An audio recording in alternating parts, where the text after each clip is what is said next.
Hello everyone, welcome to all of you in exam Guru. दोस्तों, इस video में हम लोग एयरफोर्स एक्स और वाई ग्रुप एग्जाम के लिए इंग्लिश का मॉक टेस्ट सॉल्व करने वाले हैं। यह मॉक टेस्ट बिल्कुल लेटेस्ट पैटर्न पर बेस्ड है और सेम टू सेम ऐसे ही क्वेश्चंस आपको एग्जाम में डायरेक्ट देखने को मिलेंगे। तो आप पूरा मॉक टेस्ट बिल्कुल ध्यान से सॉल्व करें और वीडियो के लास्ट में हमें बताइएगा कि आज आपने 20 में से टोटल कितने क्वेश्चन सही किए हैं। दोस्तों, अगर आप स्टडी मटेरियल्स डाउनलोड करना चाहते हैं तो आप हमारे टेलीग्राम चैनल को ज्वाइन कर लो। टेलीग्राम चैनल का नाम है एग्जाम गुरु। इसका लिंक आपको वीडियो के डिस्क्रिप्शन बॉक्स में भी मिल जाएगा। तो चलिए आज का वीडियो स्टार्ट करते हैं। सो गाइज, यहाँ पर क्वेश्चन नंबर 1 से 4 तक पैसेज से रिलेटेड क्वेश्चन है और पैसेज वाले क्वेश्चन हम लास्ट में सॉल्व करेंगे। तो चलिए स्टार्ट करते हैं क्वेश्चन नंबर 5 से। 5 क्वेश्चन क्या है? Identify the incorrectly spelled word. देखो, एक क्वेश्चन आपको इस तरह का देखने को मिलेगा वोकैब से, जिसमें आपको 4 वर्ड्स दिए हुए रहेंगे एग्जाम में। इनमें से एक वर्ड का स्पेलिंग गलत होगा और उसे आपको फाइंड करके बताना होता है।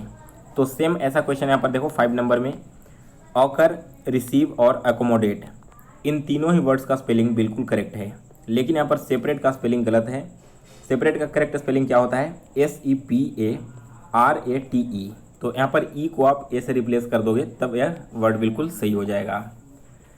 नेक्स्ट क्वेश्चन देखेंगे, क्वेश्चन नंबर 6 क्वेश्चन है, choose the word almost nearest in meaning to the word given below. यहाँ पर आपको जेस्ट वर्ड का सिनोनिम यानी कि सिमिलर वर्ड बताना है।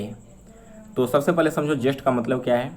जेस्ट का मतलब होता है फीलिंग ऑफ इन्जॉयमेंट, यानी कि किसी तरह का आपके अंदर एक्साइटमेंट हो या फिर कोई इन्जॉयमेंट हो तो इस फीलिंग को हम जेस्ट नाम दे सकते हैं। तो अगर बात करें इसके जस्ट सिमिलर वर्ड की तो वो है आपका option number A, passion. Passion जो है यह भी बिल्कुल जेस्ट के सिमिलर यहाँ पर फॉलो करता है। पैसन का मतलब ही क्या हुआ? आपके अंदर किसी चीज़ को लेकर इंथुजियाज्म है, यानी कि उत्साह है किसी चीज़ को लेकर। सो ऑप्शन ए इस क्वेश्चन का करेक्ट आंसर है। नेक्स्ट है question number 7, choose the word almost opposite in meaning to the word given below. यहाँ पर आपको इम्बेलिश वर्ड का अपोजिट वर्ड आपको यानी कि उल्टा शब्द यहाँ पर फाइंड करना है।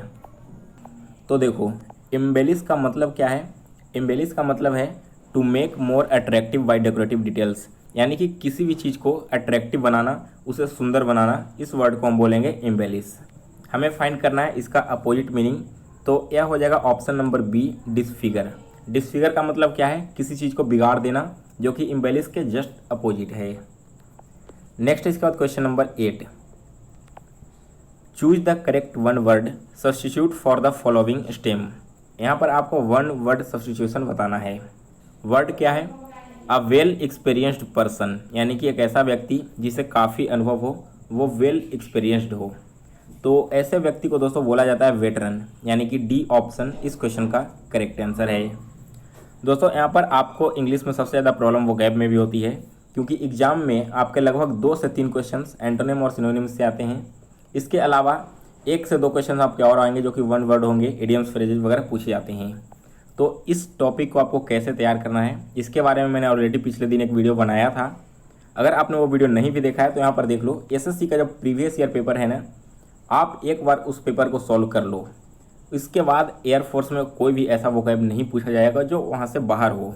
एक बार अगर आपने उस प्रीवियस ईयर पेपर को सॉल्व कर लिया तो आपका वोकैब सेक्शन एयरफोर्स और नेवी जैसे कोस्ट गार्ड जैसे एग्जाम के लिए बिल्कुल स्ट्रांग हो जाएगा। या फिर नीतू मैम की जो बुक आती है इंग्लिश की, आप उसका भी वोकैब को देख सकते हो। दोनों ही बुक का PDF मैंने अपने टेलीग्राम चैनल पर डाल रखा है, आप वहाँ से उसे डाउनलोड करके वहाँ से पढ़ लेना। ठीक है, चलिए आगे बढ़ते हैं। अगला क्वेश्चन देखो क्या है, question number 9, a sentence split into 4 parts has been given below, choose the best order which produces the original sentence. देखो, यहाँ पर एक सेंटेंस है जो कि अलग अलग ऑर्डर में दिया हुआ है, 4 पार्ट्स में डिवाइड किया हुआ है। तो आपको इन चारों पार्ट्स को सही वे में अरेंज करके एक मीनिंगफुल सेंटेंस बनाना है। तो देखिए यहाँ पर सबसे पहले क्या आएगा, इसे जब आप अरेंज करोगे तो सबसे पहले आएगा आपका अ वेक्स्ड प्रॉब्लम फेसिंग अस, यानी कि ऑप्शन नंबर बी सबसे पहले आएगा। इसके बाद क्या होगा? फेसिंग अस, क्या हम फेस कर रहे हैं? Is the clamour to open more colleges, यानी कि 4th नंबर आएगा दूसरे बार में। फिर इसके बाद and to reserve more seats, यानी कि जब कॉलेज खुलेंगे तो उसमें सीट्स ज़्यादा रिजर्व करने के लिए, दैट मीन्स कि 3rd वाला ऑप्शन आएगा यहाँ पर। और फिर सीट किसके लिए रिजर्व किया जाएगा? तो बैकवर्ड क्लासेस के लिए, यानी कि लास्ट में आएगा आपका फॉर बैकवर्ड क्लासेस। सॉरी यहाँ पर नंबर 1। तो आपका अरेंजमेंट कैसे हुआ, 2 4 3 1। ऑप्शन को देखिए यहाँ पर, ऑप्शन नंबर सी इस क्वेश्चन का करेक्ट आंसर है। पूरा सेंटेंस आपका क्या हो गया, a vexed problem facing us is the clamour to open more colleges and to reserve more seats for backward classes. आगे बढ़ते हैं अगले क्वेश्चन की ओर। नेक्स्ट आपका क्वेश्चन नंबर 10 है। 10th क्वेश्चन में आपको खाली स्थान की जगह पर करेक्ट वर्ड को यूज करना है। तो वर्ड क्या है यहाँ पर, the authorities seems to be dash concerning the condition of workers. यहाँ पर दोस्तों 10th क्वेश्चन में ध्यान दीजिए क्या कहा गया है कि वर्कर्स का जो कंडीशंस हैं इसके रिगार्डिंग अथॉरिटीज़ क्या हो रही है यहाँ पर, सीम्स टू बी। तो क्या हो सकती है, वो इनसेंसिटिव हो सकती है, यानी कि उसके प्रति ध्यान नहीं दे पा रहा है जो कंडीशंस है वर्कर्स का। सो इस तरह से यहाँ पर बी ऑप्शन करेक्ट आंसर है। नेक्स्ट इसके बाद question number 11th, he dash for a walk daily in the morning, यानी कि वह प्रतिदिन सुबह में मॉर्निंग वॉक को जाता है। तो क्या यूज होगा, गोज का यहाँ पर यूज होगा, क्योंकि सिंपल प्रेजेंट टेंस में हमें बनाना है ना। तो सिंपल प्रेजेंट टेंस में गो का कौन सा वर्ब यहाँ पर यूज होगा, गोज यूज होगा। इसलिए डी ऑप्शन इस क्वेश्चन का करेक्ट आंसर है, he goes for walk daily in the morning. अगला क्वेश्चन है question number 12, dash thing of beauty is a joy for ever. देखो यहाँ पर 12th क्वेश्चन जो है वो एक तरह का फ्रेज है, ठीक है। फ्रेज क्या होता है, a thing of beauty is a joy for ever, complete phrase यह है। सो इस तरह से ऑप्शन ए इस क्वेश्चन का करेक्ट आंसर है। अगला क्वेश्चन है question number 13th, the thunder was accompanied dash a heavy rain, ठीक है। 13th क्वेश्चन में क्या यूज किया जाएगा, इसमें यूज किया जाएगा सी ऑप्शन वाई का, the thunder was accompanied by a heavy rain, यानी कि एक बहुत भारी बारिश हो रही थी और इसके बीच क्या हो रहा था, बिजली भी कड़क रही थी। अगला क्वेश्चन देखेंगे आप, क्वेश्चन नंबर 14th है। 14th क्वेश्चन में आपको डिटेक्ट का नाउन बताना है। डिटेक्ट एक वर्ड है, आपको बताना है कि इसका नाउन क्या होगा। तो दोस्तों डिटेक्ट का नाउन होता है डिटेक्शन, यानी कि ऑप्शन डी इस क्वेश्चन का करेक्ट आंसर है।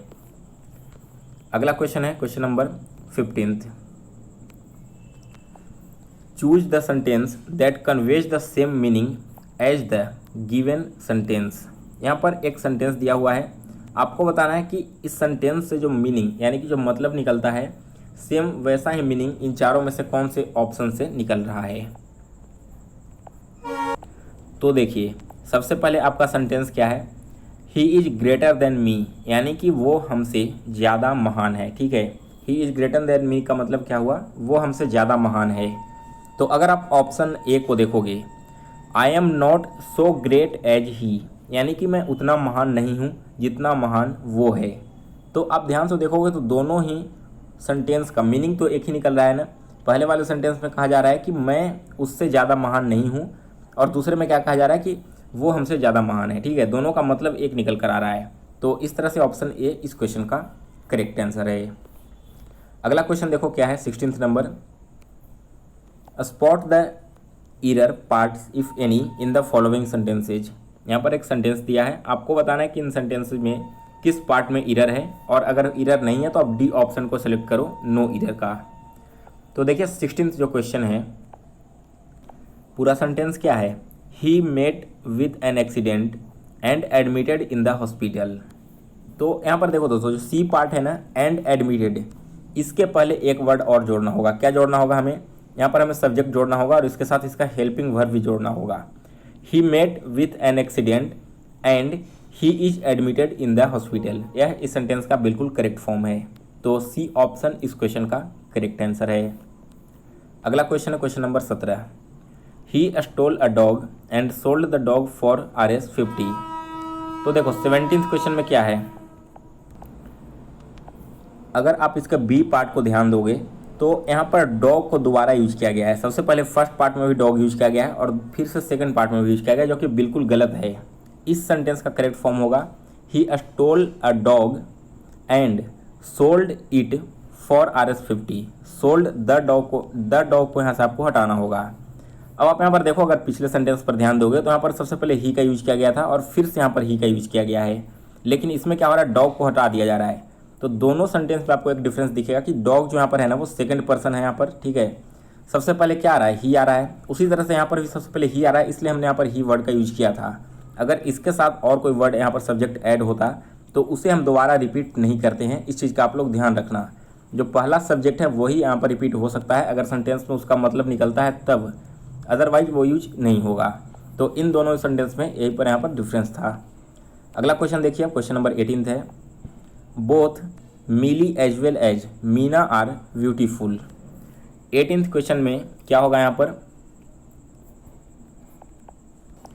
जो बी पार्ट है ना, इस पार्ट में एरर है। जब भी कोई सेंटेंस बोथ के साथ स्टार्ट होता है तो यहाँ पर हम एज वेल एज यूज नहीं करेंगे, बल्कि इसके जगह क्या करेंगे, एंड का यूज करेंगे। क्योंकि बोथ का मतलब क्या है, बोथ का मतलब ही होता है किसी दो पर्सन को यहाँ पर डिनोट किया जा रहा है, तभी हम बोथ वर्ड का यूज करते हैं। तो जब दो ही पर्सन हैं तो उसके बीच हम क्या करते हैं, एंड कंजक्शन का यूज करेंगे इन दोनों को जोड़ने के लिए। नेक्स्ट है क्वेश्चन नंबर 19th क्वेश्चन क्या है, देखो, the teacher said to me be regular and learn your lessons daily. ठीक है, यहाँ पर नरेशन आपको चेंज करना है। तो क्या हो जाएगा, द टीचर एडवाइज्ड मी। ठीक है, टीचर क्या कर रहे हैं, यहाँ पर एडवाइस दे रहे हैं। द टीचर एडवाइज्ड मी, किस लिए, to be regular and learn my lessons daily. So D option इस क्वेश्चन का करेक्ट आंसर है। अगला क्वेश्चन देखिए 20 नंबर, आपका वॉइस का क्वेश्चन है। It is time two by books. क्या है, यह समय आपका किताब खरीदने का है। तो क्या हो जाएगा इसका correct passive voice, it is time for the books to be bought. C option इस क्वेश्चन का करेक्ट आंसर है। अब लास्ट में हम पैसेज वाले क्वेश्चंस को सॉल्व करेंगे, लेकिन उससे पहले दोस्तों, एयरफोर्स, नेवी और कोस्ट गार्ड एग्जाम 2021 के लिए जीके का एक कंप्लीट ई बुक तैयार किया गया है। इस ई बुक में आपको 10,000 से भी ज़्यादा जीके के क्वेश्चंस टॉपिक वाइज इंक्लूडेड मिलेंगे।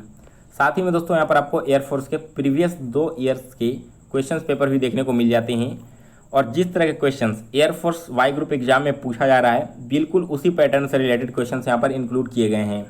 अगर आप एक बार इस ई बुक को कंप्लीट कर लेते हो तो आपको एयरफोर्स में जीके के लिए कहीं से भी और कुछ पढ़कर जाने की ज़रूरत नहीं है। इस ई बुक को डाउनलोड करने का लिंक मैंने वीडियो के डिस्क्रिप्शन बॉक्स में दे रखा है। आप वीडियो पूरा देखने के बाद वहाँ से इसे डाउनलोड कर लेना। तो चलिए स्टार्ट करते हैं। सबसे पहले आप सभी लोग इस पैसेज को एक बार पढ़ लो, वीडियो को रोक कर इस पूरे पैसेज को पढ़ लो और अब इसके क्वेश्चंस को देखेंगे। तो सबसे पहला क्वेश्चन क्या है, the writer does not like the praise of poverty it is. जो राइटर है वो पॉवर्टी का प्रेज लाइक नहीं करता। क्यों नहीं करता, इसके पीछे का रीज़न क्या है। तो देखो, personally I dislike the praise of poverty and suffering, first line में आपको दिख जाएगा। तो इसके पीछे का रीज़न क्या है, पर्सनल उसका मैटर है।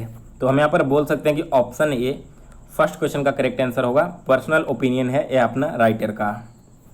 नेक्स्ट यहाँ पर देखिए, to home the aesthetic life में बी सुटेबल। जो एस्थेटिक लाइफ है वो किसके लिए सुटेबल हो सकता है। तो देखो, यह सुटेबल हो सकता है किसी इंडिविजुअल व्यक्ति के लिए। सी ऑप्शन इस क्वेश्चन का करेक्ट आंसर है। और इस क्वेश्चन का आंसर आपको कहाँ पर मिलेगा। तो देखो, अगर आप सेकंड लाइन को देखोगे तो I appreciate the aesthetic life as a social ideal though it may be suits individual. यानी कि जो एस्थेटिक लाइफ है वो केवल इंडिविजुअल्स को ही सूट कर सकता है, वही इस चीज़ को सुटेबल है। तीसरा क्वेश्चन है, what does the author mean by aesthetic life in the passage. Passage में एस्थेटिक लाइफ जो वर्ड यूज किया गया है इसका मतलब क्या है। तो इसका मतलब है मॉर्टिफिकेशन ऑफ द बॉडी।